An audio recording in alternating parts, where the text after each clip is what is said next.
Hello, my name is Lori Cohen. I am the Director of Continuing Education at Gratz College. Thank you for joining us. Today, Dr. Dina Maiben, Gratz resident linguist, will offer an interesting look at the etymology of many common Jewish words.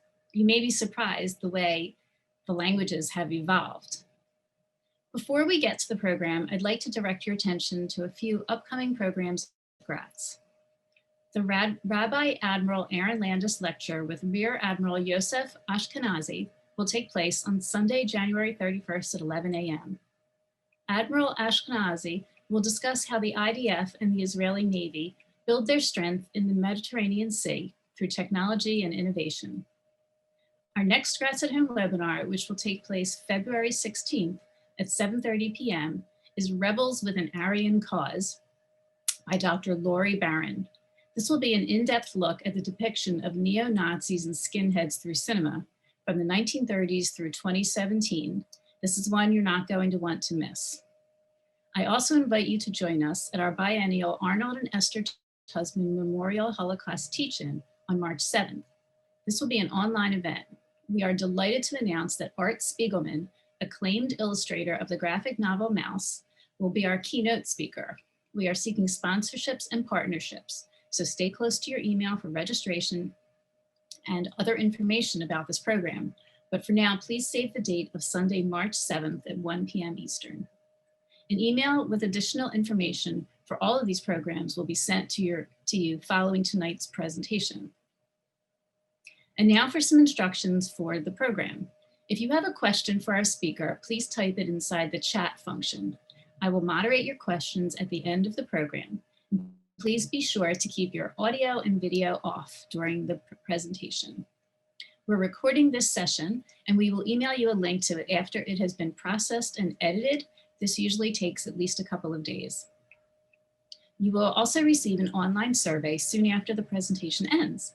We appreciate your input as it helps us improve your experience for future webinars. Now let's get to our program. Dr. Maiben has authored 24 books and more than 24 journal articles and stories. Nationally recognized for her work in the area of Hebrew reading instruction, her Hebrew primer, Aleph Bet Quest, won the Association of Educational Publishers Distinguished Achievement Award for World Language in 2010. Her most recent book, Shalom Reader, is a beginning Hebrew reading program for children.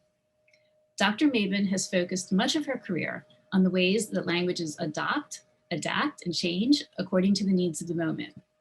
Today, we'll look at both the widely known Jewish languages, like Hebrew, Yiddish, and Ladino, as well as lesser ones.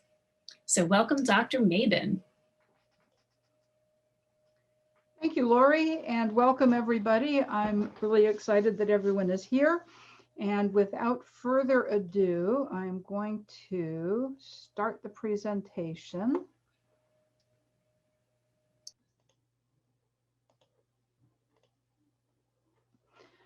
So as Lori said, we're going to take a little romp through the wonderful world of different Jewish languages.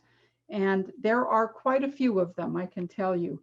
Hopefully you'll come away from this knowing a little bit more about what makes them Jewish and how they developed. So first thing that I want to say is a little quote from Eliezer Ben Yehuda.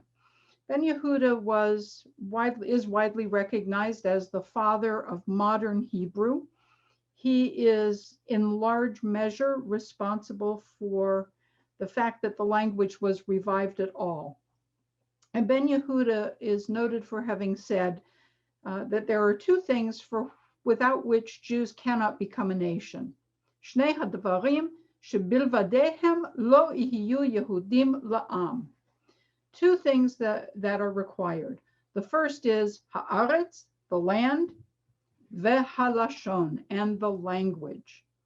And Ben Yehuda saw these two things as being interconnected for the Jewish people. Interestingly enough, for 2,000 years, we didn't have the first.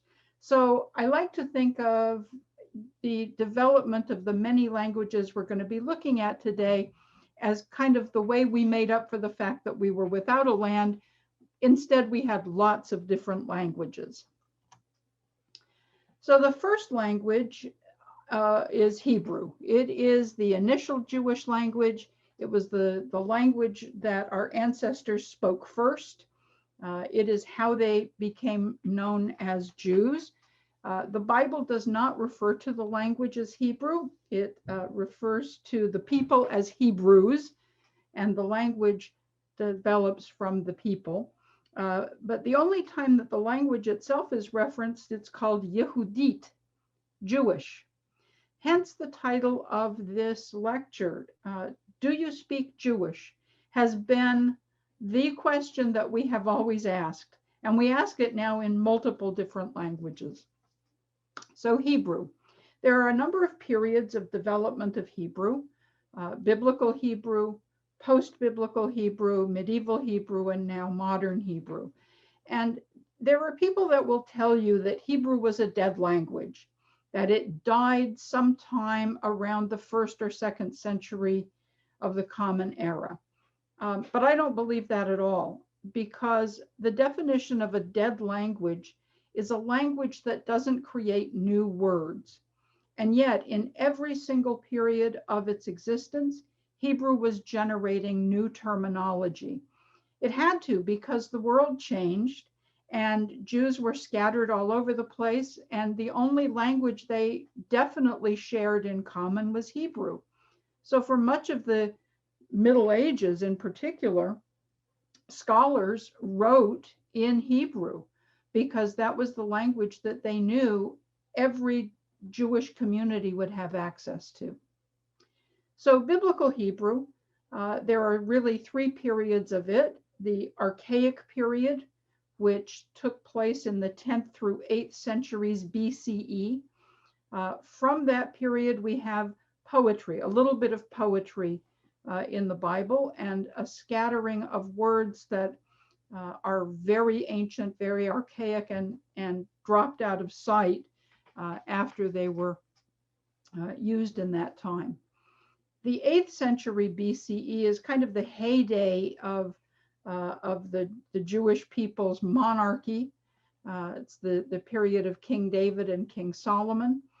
And during that time, we have quite a lot of outpouring of writing and literature. And most of biblical Hebrew that we know comes from those periods, that period. And then there's very late biblical Hebrew, from which we get the book of Daniel, the book of Nehemiah, and a few other things. It's mostly marked by the influence of especially Aramaic and a little bit more from Persian. So those are late developments in Hebrew. Post-biblical Hebrew is the Dead Sea Scrolls, most of which are non-biblical in nature, although there are examples of every book from the Hebrew Bible except the book of Esther in that collection. But the Dead Sea Scrolls also contain Bar Kokhba's letters and other writings that were done by the communities in the Dead Sea region. There's also Mishnaic Hebrew, which is the language of the Mishnah and the Midrash and a few other writings, some of the Piyutim, and that occurs between the 1st and 3rd or 4th centuries of the Common Era. Medieval Hebrew goes from the 4th to the 18th centuries, and it also had a very robust word creation mechanism, especially borrowing from Arabic, or borrowing the structure of an Arabic word, but substituting in Hebrew roots for that word. And then modern Hebrew, which really started in the 19th century with the Haskalah, the revival of Hebrew printing and publishing, and of course the rebirth of Hebrew as a spoken language in the land of Israel and throughout the world.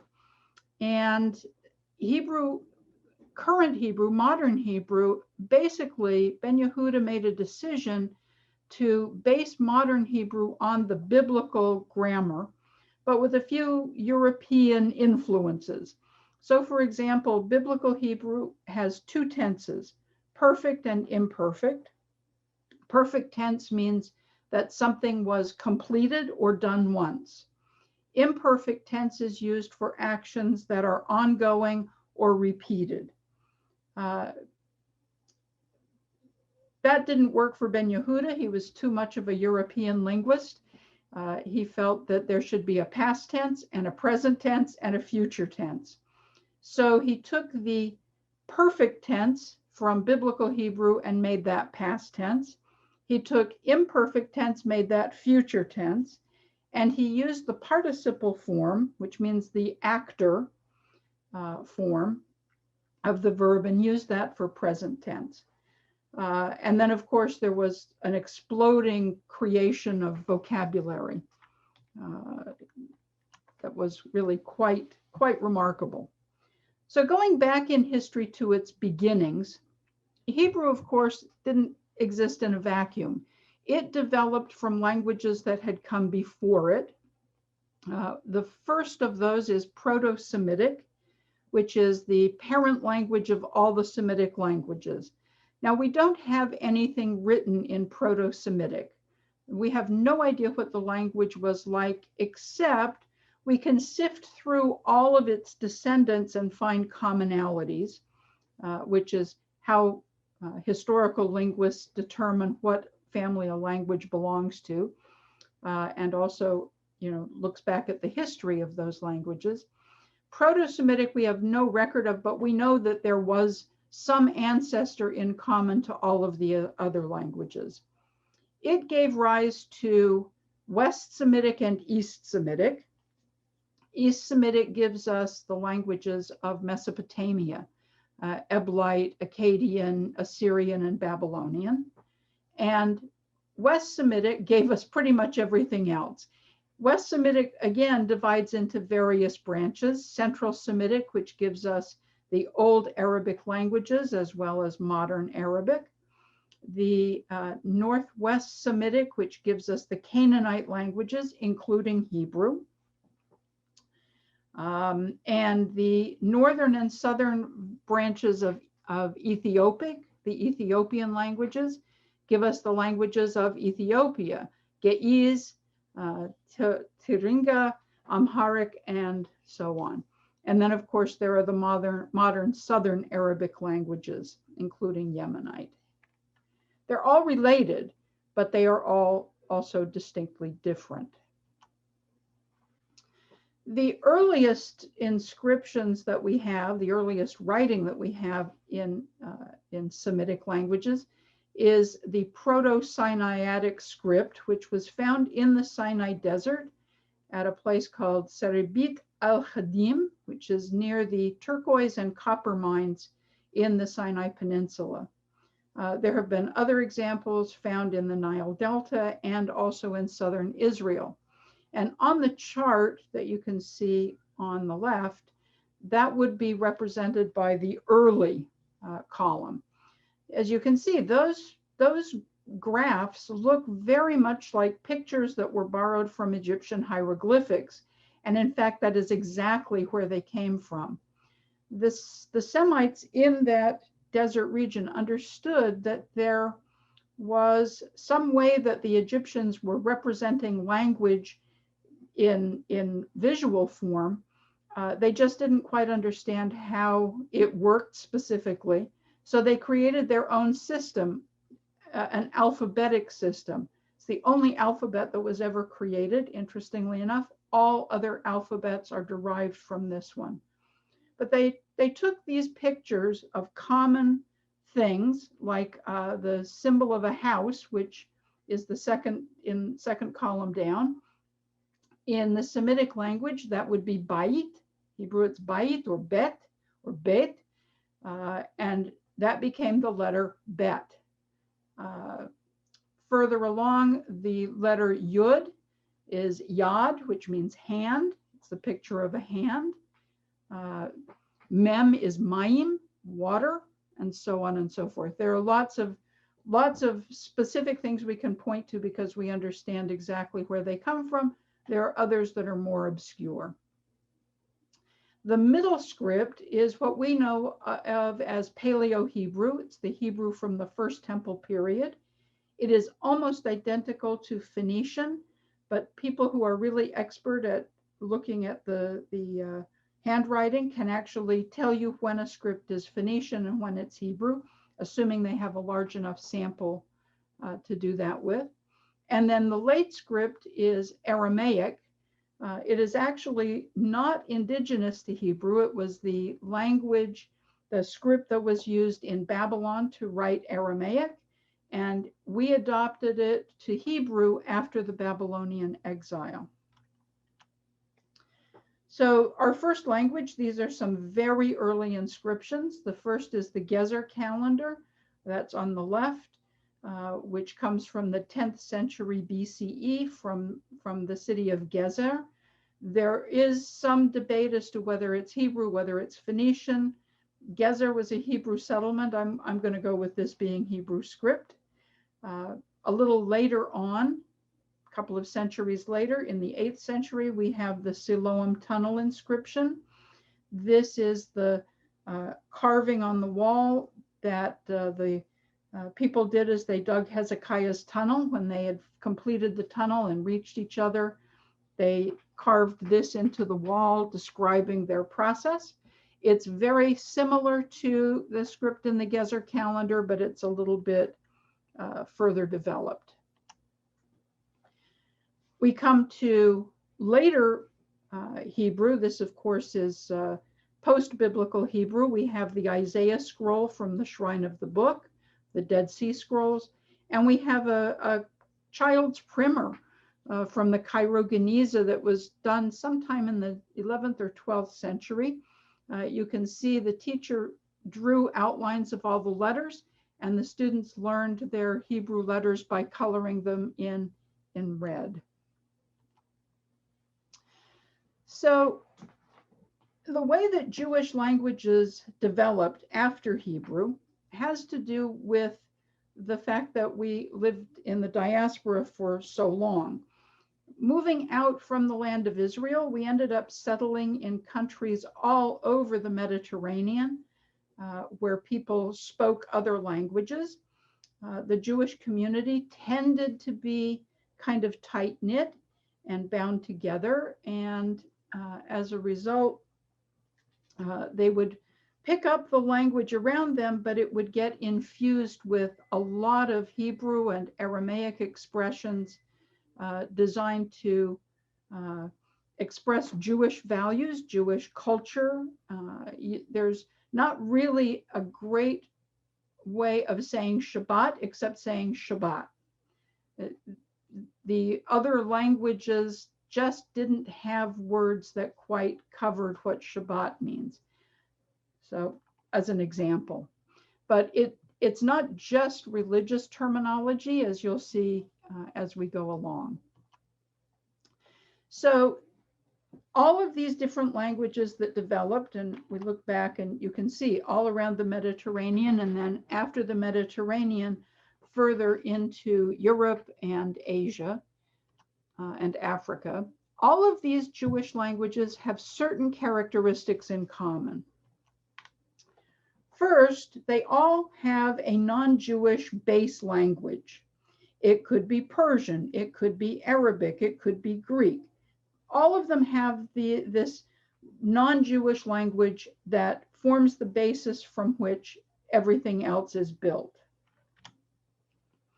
They then incorporate Hebraic and Aramaic components, mostly in terms of vocabulary. So a lot of Hebrew words get filtered into the language. There are other influences, sometimes from other Jewish languages, more recently from Yiddish and Ladino, for example. There are other distinctive features. Vowel pronunciation may vary. There are differences in discourse style, for example, overlapping speech. There's a tendency among speakers of all Jewish languages to overlap, meaning this is perceived in the broader culture in America as interrupting. I can tell you this is not interrupting. This is a legitimate discourse style. It's called overlapping, and it probably stems from the discourse patterns of Torah study, for example, where one person will say a phrase, or if you think about synagogue Torah reading, the person chanting the Torah chants and chants and chants, and they get to the last three words, and everybody does it in unison. It's a way of indicating agreement. That's a distinctively Jewish discourse style. And one of the other hallmarks of the ancient and medieval languages in particular is that they all used the Hebrew alphabet for writing. So you can always tell that it's a Jewish language. If you see something written in Hebrew script, you can bet that it's a Jewish language. One thing I will say is that these various hallmarks constitute a continuum, not a set of rules. So certain languages will do 4 out of 5, others will do 5 out of 5, some will do 3 out of 5. It varies from place to place and language to language. So we're going to take a moment here and go to poll number 1. We have a couple of polls for this. This is poll number 1. And the question is, for which ancient community has no evidence of a Jewish diaspora language been found, despite significant evidence of Jewish residents? There's a wide collection of differences of opinion, but Egypt, with 37%, is the winner. And I can tell you that that's actually the correct answer. We have no evidence of any Egyptian language, not a Jewish version of Egyptian anyway. We know that the first diaspora, the first big one was, well, the first one was certainly the Assyrian diaspora in 722, but the Jewish community was purposefully spread out throughout the Assyrian Empire and vanished. We lost 10 tribes that way. They are henceforth known as the 10 lost tribes. They did not form a cohesive community. The first exile where the Jewish community stayed as a cohesive community was the Babylonian exile in 586 BCE. The language of Babylon at that point was Aramaic, which also was the kind of lingua franca of the ancient Near East. Most of the Jewish elite, the intellectuals, the scribes, the royal family, and so on, were carted off to Babylon. Certain folks escaped to Egypt, but they did not establish a Jewish language in Egypt, but they did in Babylon. 60 years later, we had Cyrus the Great. The Persians conquered the Babylonians, and Judea became part of the Persian Empire. And we do know that at that point there was some significant Jewish community in Persia, also a significant influence of Persian on Hebrew. And we believe that that may have been the start of a Jewish Judeo-Persian dialect. Same time period, approximately, we have the Greeks. We have, after Alexander the Great's conquest, Greek became the central culture in the Near East. And we do know that there were Jewish communities that flourished in Greece and spoke a kind of Judeo-Greek. We'll get to them in a second. And then, of course, the second big diaspora was Rome and the Roman Empire, and a theory that perhaps there was Judeo-Latin as a result of that. So Aramaic, as I mentioned, was the lingua franca of the ancient Near East. A lot of treaties were conducted in Aramaic. A lot of trade was conducted in Aramaic. And there are distinctly Jewish dialects of Aramaic, both in Babylon and especially in the land of Israel. The Jerusalem Talmud is written in Judeo-Aramaic. We also know that a ton of Aramaic words have entered Hebrew at different points. The word Abba, in Hebrew, that would be Ha'av, the father. Now in modern Hebrew, Abba means dad. It's a diminutive form. Ima is mom. In Aramaic, it is the mother. Saba is the grandfather in Aramaic, grandpa in Hebrew. Savta is grandma in Hebrew, but the grandmother in Aramaic. And interestingly enough, that famous ceremony at the age of 13 for boys, bar mitzvah, it's Aramaic. Bar is son. Ben is how you say son in Hebrew.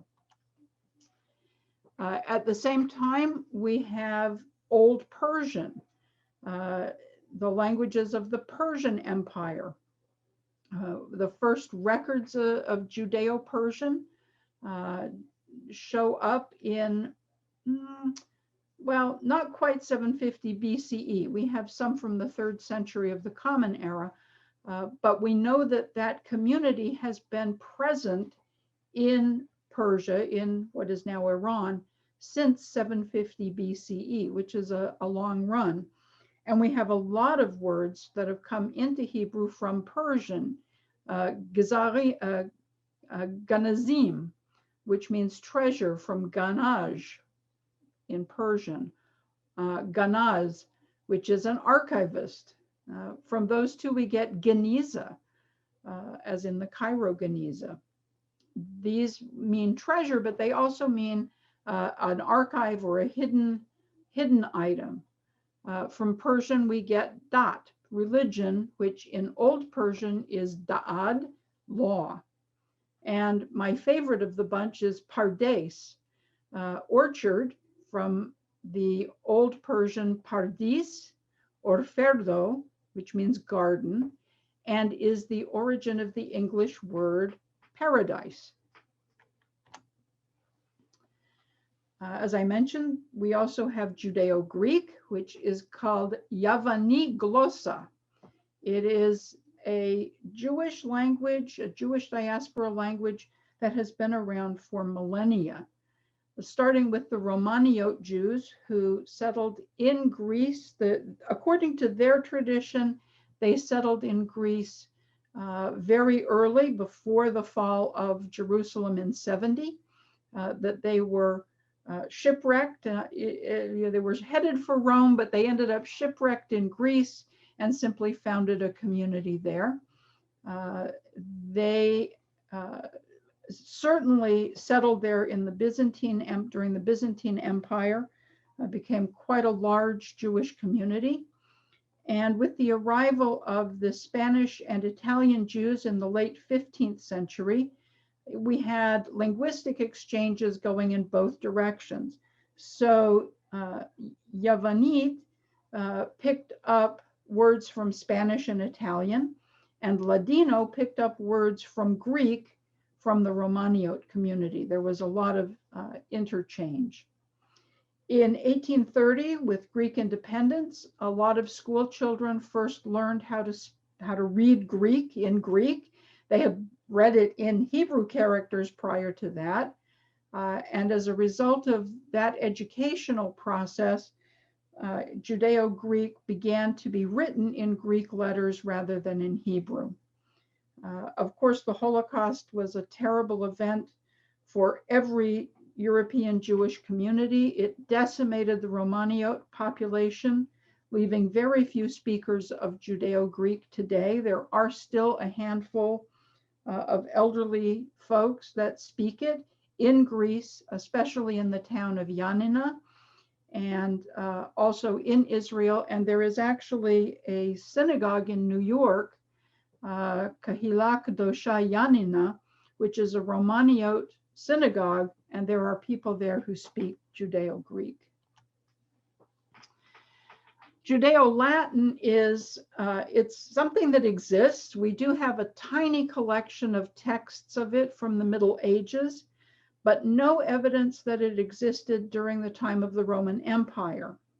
However, there are scholars that speculate that there must have been a Judeo-Latin, because we have Judeo-Spanish, Judeo-Italian, Judeo-Provençal, and Judeo-Portuguese And all of those languages, right? Provençal, Italian, Spanish, Portuguese, they all derive from Latin. So there is a theory that there must have been a Judeo version of it that grew into each of these, but we have found no written evidence to support that. So that's kind of the ancient world. We now move into the medieval period, which is, I think, the heyday of Jewish language development. And they developed, you can see from this little map, you can see these languages developed by region. Judeo-Persian was incredible. There's a huge collection of Judeo-Iranian dialects spoken throughout the former Persian Empire, which goes all the way into the Caucasus and also Bukhara in what used to be the Soviet Union. All of the texts that were developed in these communities are all written in Hebrew letters. And the dialects includes Judeo-Shirazi, spoken by the Jews of Shiraz, which is in southern Iran, Judeo-Bukharic and Judeo-Tajik, which are in Bukhara and Tajikistan, Judeo-Tat, also known as Juhri, which is the traditional language of the Jews in the Eastern Caucasus, and also in Azerbaijan and Dagestan.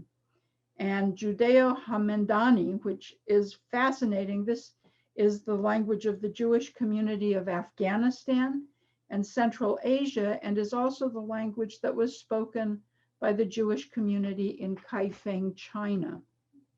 One thing I will say about these is that someone who speaks Judeo-Shirazi can't understand someone who speaks Judeo-Tat, and neither of them can understand someone who speaks Judeo-Hamendani. So it's a large collection of languages and dialects, but some of them are mutually unintelligible. That's also true of Judeo-Arabic. Like Judeo-Greek and Persian, the term applies to current spoken languages, as well as medieval texts that were written in Hebrew characters. And the varieties of these languages also reflect their communities of origin. So we have Judeo-Andalusian Arabic, the language of the Jews of Spain. It's now extinct. Judeo-Egyptian Arabic, spoken much more recently, but is extinct since about 1950. Judeo-Iraqi Arabic, which is still spoken, although mostly by elderly folks in Israel. Judeo-Baghdadi, which is different from Judeo-Iraqi. And by the way, they can't understand each other. There's Judeo-Moroccan Arabic, which has influences from Spanish, French, and Ladino. Judeo-Tunisian, also known as Jerban Arabic, and Judeo-Yemeni Arabic. And to some degree, these are understandable to Muslims who speak those dialects. A Muslim from Morocco can pretty much understand Judeo-Moroccan Arabic, but not always. There's just too many words that come in from outside influences. Then there are the languages of India. Most prominent of those as far as Jewish languages go is Judeo-Malayalam, which developed as a distinct, Malayalam is a distinct language. It's not Tamil, but it developed from it in the 8th to 10th centuries. And it, like other Jewish languages, has a distinctive use of Hebrew loan words, and also things from older Indian languages that no longer exist in the modern spoken language. There are Hebrew borrowings, including words like Torah and Shalom and Shir, Torah, peace, and song, and also a few instances where there are Hebrew Malayalam compounds, which is when words from the Hebrew are combined with those from Malayalam. And it's really quite interesting. We have Alam Padakaventa, world created he, and Shalom Ayid, which is entered a state of peace. Further south, we move now to Africa, and in particular to Ge'ez, which was an ancient Semitic language. It's the language of ancient Ethiopia. It's now used only for liturgical purposes by all the residents of Ethiopia. And then there are other languages like Tigrania, which is spoken by certain members of the Ethiopian Jewish community, and Amharic, which also is spoken by members of the Ethiopian Jewish community.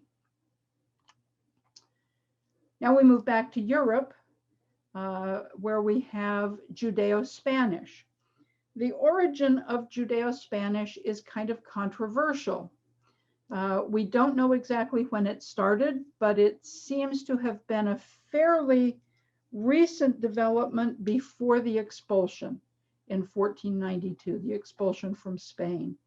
Although there are theories that it goes back much further, back into Roman times. It's known by different names depending on where the community settled.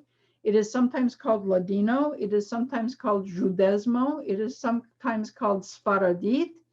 And it is called Haketia in Morocco because after the Jews were expelled from Spain in 1492, a number of those families settled in Morocco and brought the language with them.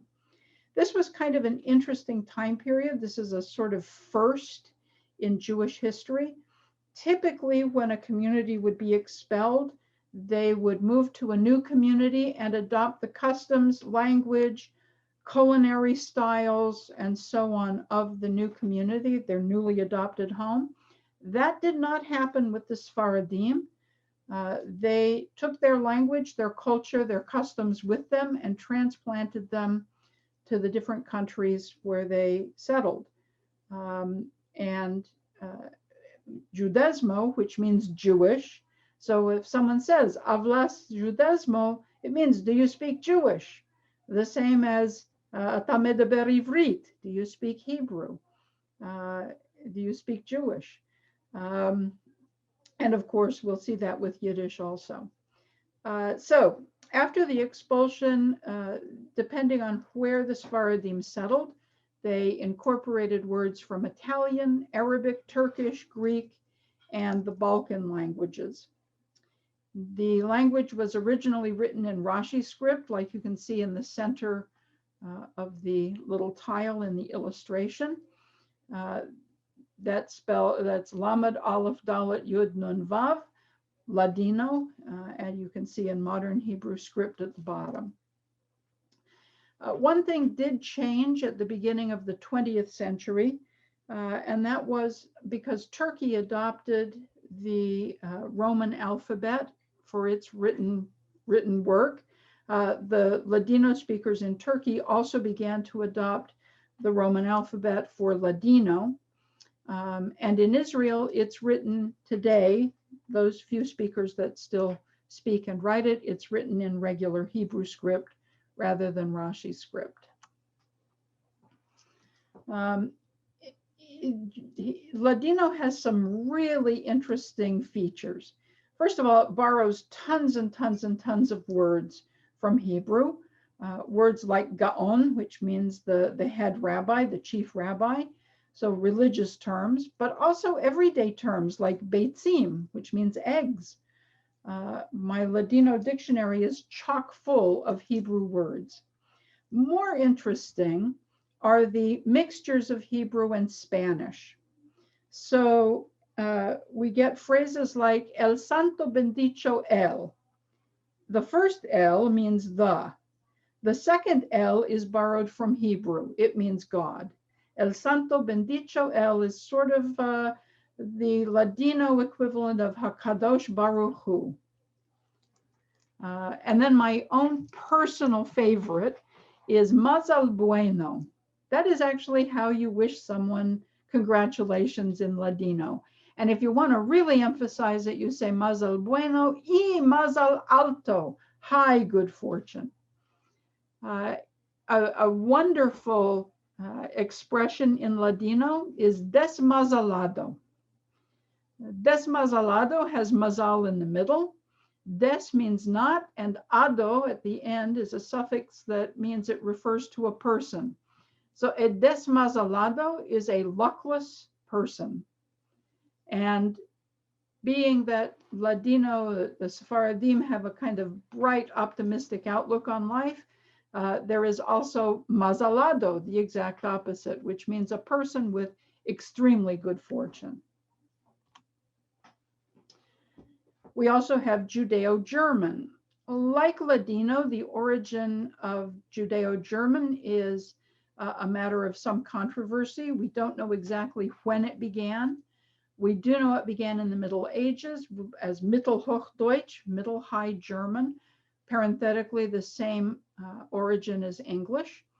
But it has different influences, including Northern French, and Hebrew, and a lot of Slavic languages.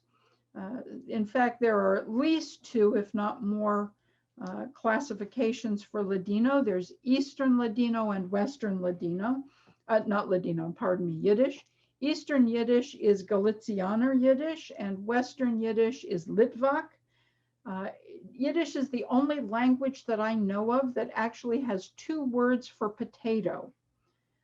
In the West, it's known as Kartoffel. It takes a German word. In the East, it's known as bulbus. Bulbus is from Ukrainian. So Yiddish does all kinds of fun things of borrowing from different languages, just as does Ladino. There are Semitic loanwords. It's estimated that as much as 25% of the lexicon of Yiddish is comprised of words borrowed from Hebrew and Aramaic. 5 of the 12 words in this particular sentence about the Ashkenaz Talmidei Chochamim haben von der Taine nit gekannt nispoil werden. The Ashkenazic scholars could not be impressed by this claim. And similar to Ladino, it has compound words made up of German and Hebrew roots. So the German schlimm, meaning not, and mazel, meaning luck, becomes schlimmmazel, just as desmazalado follows that kind of construction pattern in Ladino. All right, time for poll number 2. This one's easy. Does Judeo-English exist? Is there such a thing as Judeo-English? Based on what you've seen. Okay, so the question is there such a thing as Jewish English? And a colleague of mine, Dr. Sarah Bonin-Benor, produced this little piece of evidence. She actually has a whole bunch of them, but this is one. It was actually said to her by her roommate at Columbia. And that is, we do all that shtick to be mesameach, the chatan, and the kala. And she quotes this, and then she says, is that an English sentence? It is, because certainly the structure of the sentence is English, but a whole lot of the vocabulary in it is not. And a scholar like Fishman says that English, or some Jewish variant of it, is probably the most widespread Jewish language of our time. If you think about it, today in all of the English-speaking countries around the world, millions of Jews speak a variety of English that is just chock full of Hebrew, Yiddish, and other Jewish language variations, including Ladino. But according to Benor, all of those, whether it's just a handful of words tossed in or whether it's a sentence that is more Hebraic than it is English, they all represent, they can all be categorized under the umbrella of Jewish English. I would say that today there are certain things that are really influencing the development of Jewish English. The Orthodox world, for sure. Sarah's roommate at Columbia is a prime example of the Orthodox version of English. I've heard some that I can't understand because it's too Ashkenazi influenced for my Sephardically trained ear. And there's more Hebrew in it than there is English. So the Orthodox are definitely speaking a form of Jewish English. But at the same time, we find it all over the place. We find it with Reform rabbis writing to each other. We find it in school newsletters coming from Jewish schools. And in particular, right now, we're finding it within the camp system. Camp Hebrew is a big deal now in America. All of the Jewish summer camps have a huge amount of Hebrew vocabulary infused into the day-to-day routines of the camp. So the kids will say something like, well, I went to the Hadar Ochel to get glida this afternoon, but they didn't have glida, so I got an artik. Is that an English sentence? Yeah, it's the kind of English that you hear that's infused with Camp Hebrew. And even people who are not in the Orthodox community and not in the camp world, but just within the Jewish community as a whole, use a ton of Hebrew and Yiddish words in their vocabularies. We talk about a transaction. Is it a kosher transaction or not? Well, there you go. We talk about a shlemiel who's dumping his soup all over somebody. And like all of the other Jewish languages, it incorporates Hebrew and Yiddish. And also some of the constructions that we find in American Jewish communal life. I have a colleague who was telling me that she was going to make a party for her husband for his birthday. Well, you know, Americans don't make a party, they have a party or they throw a party. But Jews make a party. We make weddings, we make bar mitzvahs. That is directly borrowed from Hebrew and Yiddish.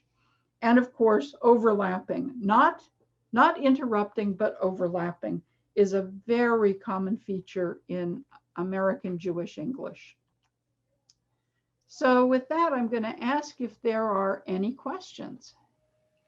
Well, and before we get to that, I want to say thank you, Dr. Maiben. What a fun presentation today. I've learned quite a bit about some of my favorite Jewish words and phrases, but I do have to ask that, are you saying when I interrupt someone, it's because I'm being a good Jew? Yeah, you're being a linguistically appropriate Jew. I'll keep that in mind. And for everyone out there, please keep in mind also that Gratz offers Hebrew and Yiddish classes for all ages.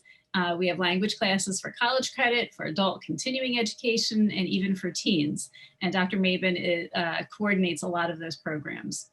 And we do have some good questions, some good comments here, but before opening that up, I just want to thank everyone for tuning in this evening. And if you would like to help strengthen Gratz and make it possible for even more students across the world to participate in our online programs, please consider making a tax-deductible charitable donation. On behalf of everyone at Gratz, thank you for your participation and your continued support. So let's get to some questions now. Cool. And we do have a few here, so we'll get to as many as we can. So Diane, who has been listening and watching, she asks, what does it mean that there was no Jewish diaspora language in Egypt? Were the Jews there actually part of the Egyptian community? Yeah, it's interesting. The ancient Jewish presence in Egypt left no remnant of what language they were doing, except from these small inscriptions that we have at the copper mines at Saribit al-Khadim. But we don't know if they were written by Jews or by some other Semitic group. We just know it's a Semitic language. There is no Judeo-Egyptian in the ancient world. The Jews that settled in Egypt spoke Greek. They were one of the diaspora Greek communities, because Greek, of course, by the time you have major Jewish settlement, Greek has become the language of Egypt as well. Okay, thank you. We do have another question from Peter, who says, did Jews in Egypt speak Judeo-Arabic or Ladino? Yes, both. It depends on where their families came from. If their families were part of the Mizrahi group that had stayed in the Middle East and did not go to Europe, did not go to Spain, they spoke Judeo-Arabic. If they were Jews who had come into Egypt from Spain and there was enough in their town, they spoke Ladino, but they probably spoke Ladino at home anyway. I know of a handful of families that migrated from Turkey to Egypt. They spoke Ladino. Okay. We have a question from Steve, who says, Jewish English is verbal language, but it's not written in Hebrew letters, is it? Does that disqualify it as a language? Yeah, there are people that will claim that if it's not written in Hebrew letters, it's not a Jewish language. But I caution on that, because Judeo-Greek from 1830 on was written in Greek letters primarily, as opposed to Hebrew letters. And the same is true of Ladino, especially in the Ottoman Empire and in America. In the American Ladino-speaking community, they tended to write it in the Latin alphabet that we use for English. So I would not say that writing it in Hebrew letters qualifies or disqualifies. That's not the determinant. And if you think about why it was done in Hebrew letters to start with, it's because there was such a lack of literacy in the Middle Ages and in the ancient world.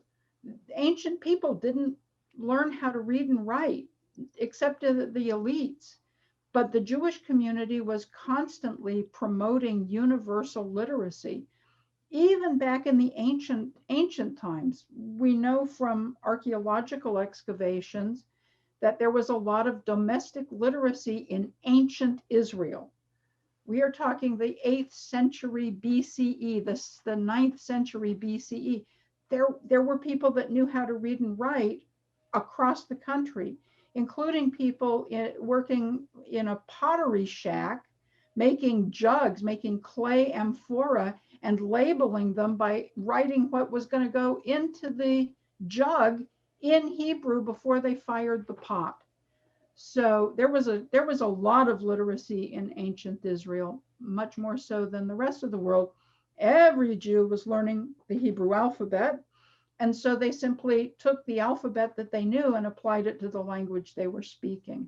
Mm. You know your ancient history, I can tell. I love it. I love history. I love archaeology, and I love languages, especially the Jewish versions. Yeah. It looks like I wasn't the only one interested in the difference between the overlapping and interrupting. So we have a question here that asks, can you better explain that? So if I interrupt you or if I just overlap you, tell me more about that. How can I explain it? Well, I have a colleague that I meet for lunch periodically, back in the days when we could do that, right? If we could meet in restaurants. And we will sit and discuss some point, and we finish each other's sentences. And no matter how much I try not to do it, we do it. It's the natural pattern. That's overlapping. Interrupting is when you interrupt somebody and go off on a different tangent. Okay. So it's a little bit of not aggressive, but active listening. Yeah, it's a little more than just listening. It's kind of actively participating in the conversation. You know, when you're Jewish, talking is a team sport. I like that. I like the way you put that. I know we have a few more questions. We have a few more minutes. So I'm going to see if I can get to some more. So someone asked, please say again the name of the Jewish Greek synagogue in New York. It's Kehila Kadosha Yanina, the holy community of Yanina. And the folks that belong there primarily come from the city of Yanina in Greece, where there was a very large Romaniot community. I think today it's pretty much the only existing Jewish community in Greece is in Yanina. The only existing Romaniot community is in Yanina. So interesting. I have a question here from Mark, who asks, was Hebrew only spoken by Israelites in Israel until the Babylonian exile? And then after that became the spoken language of the Israelites in Israel? So Hebrew was, from what we know, Hebrew was spoken in Israel before the Babylonian exile. And then the Babylonian exile kind of changed everything. It created large diaspora communities where none had existed before. It created the need for Jewish communication in these new communities. So it's probably where Judeo-Persian started. And also Aramaic was, as I said, an international language. So there was a lot of Aramaic that was coming into ancient Israel. There's a big argument as to when did Hebrew cease to be a spoken language? And some people claim that it ceased really to be actively used after the Babylonian exile. I don't believe that, because why would we have Mishnaic Hebrew if Hebrew hadn't continued along?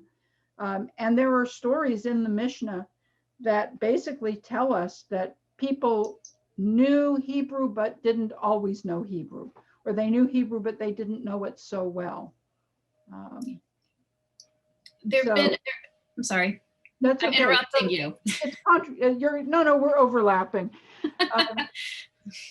So it's kind of an open question as when did Hebrew cease to be the language that was spoken in Israel?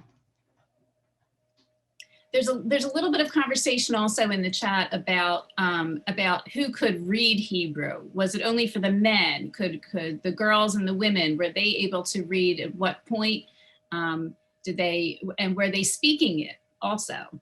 Yeah, it's a really good question. We know that in certain communities, women learned at least the Hebrew letters, because even if they didn't learn to read Hebrew, they learned to read Yiddish or Ladino or whatever other language was extant. We know that there are prayer books written specifically for women, including in Italy. So they all learned how to read, at least to some degree. Whether or not they learned Hebrew is an open question. We know that in some places there were definite moves to have women universally educated, but in other places it was not done. But there was a high level of literacy among women. And part of the reason for that, if you think about it, is that women were running businesses all over medieval Europe, Jewish women. Not so much the Christian world, but Jewish women were shopkeepers and merchants in their own right. So they probably had to know how to read and write to keep track of the records of, who bought how many items and who owed how much money. That makes sense. That makes sense for sure. Well, it looks like we're coming to the end of our time this evening. So I really want to thank you, Dr. Maiben. This has been so interesting. I think everyone can tell that you really are an expert in this field. Thank you. We could spend a lot more time talking about this with questions, and more of them are coming in, but I'm not going to be able to get to them. So thank you. And also to everyone out there, thank you for inviting Gratz inside your living rooms and offices and dining rooms and dens. So have a good night, everyone.